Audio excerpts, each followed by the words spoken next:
Hello friends, welcome to my channel.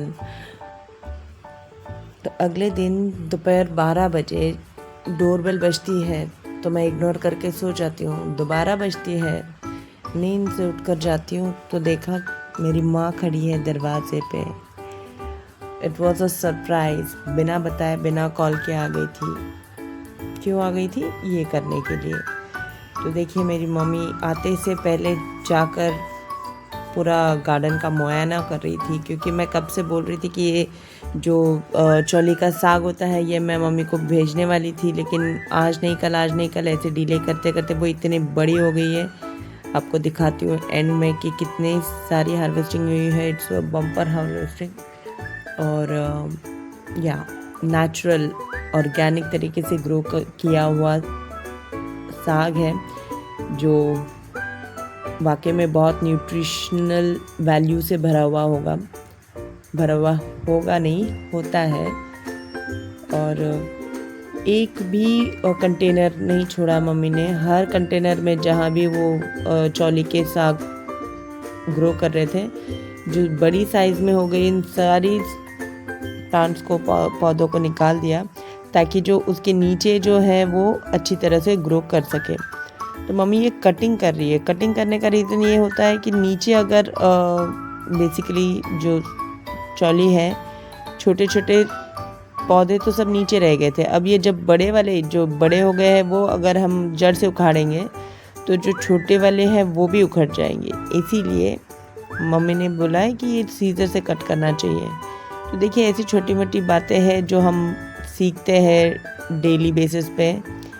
तो मैं रहती तो मैं तो उखाड़ देती, इतनी मोटी मोटी हो गई है करके। तो मम्मी ने कट कर दिया, और कट करने के बाद मम्मी बोल रही थी कि ये गल जाती है, तो लेट्स सी, अगर गल गई तो ठीक है, नहीं तो फिर उसमें भी ब्रांचेस आ जाएंगे करके बोल रही थी। तो सारा हो गया, सारी हार्वेस्टिंग हो गई, और जो छोटे थे वो रहने दिया। मम्मी ने तो एक भी कंटेनर, जैसे मैंने बताया, हर एक कंटेनर को छांट रही थी, इसमें क्या है उसमें क्या है। वाकई में बहुत लाइक अच्छी फीलिंग है भाई, अपने यहाँ पे ग्रो करो।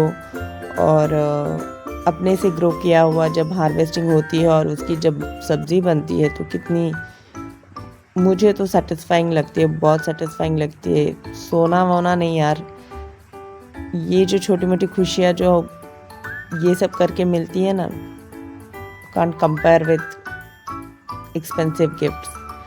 तो जैसे मैं खुश होती, मेरी माँ भी खुश हो गई है, देखिए, और ढूंढ रही है कहाँ पे है, क्या है। तो मैंने ही बोला था कि मम्मी बता दे बंच कितना बना है करके। तो बोलती है जो बेचने के लिए देते हैं ना, बेचने वाले भी इतना बड़ा बंडल नहीं बनाते रहेंगे, देखो मेरा इतना हो गया है करके। तो ये सारी हमने हार्वेस्टिंग की है, और भी है। बैठ के नहीं हो रहा तो उठ के करेंगे, लेकिन करेंगे। और आपको पता है टाइम कितना हो गया था? दोपहर के 12 बजे ये मम्मी आकर हार्वेस्टिंग कर रही हो। तब तक तो मैंने कुछ बनाया नहीं था। तो सब बनाकर खाने तक हमको कुछ 3 साढ़े 3 बज गए थे उस दिन। चलो कोई बात नहीं, कभी कभी चलता है। तो देखिए यहाँ पे पालक भी है। मम्मी बोलती पालक पूरा नीचे नीचे पत्ते जो है वो गल जा रहे हैं, तो ये क्यों हार्वेस्टिंग नहीं करती है करके, वो भी मम्मी ने कट करने को लगाया। मम्मी ने खुद ही काटा है। तो पालक और चौली और हाँ धनिया जो मैंने एक ट्रे में उगाए थे, वो ये सारे मिलाकर हमने हार्वेस्टिंग करने के बाद मैंने दाल बनाया, दाल राइस और पापड़। यस, और हमने जो ऑर्गेनिक तरीके से ग्रो किया हुआ घर का साग है वो हमने बहुत अच्छी तरीके से एंजॉय किया है। चलिए आप भी ऐसा कुछ करके एंजॉय कर लीजिए। मिलते हैं अगले वीडियो में।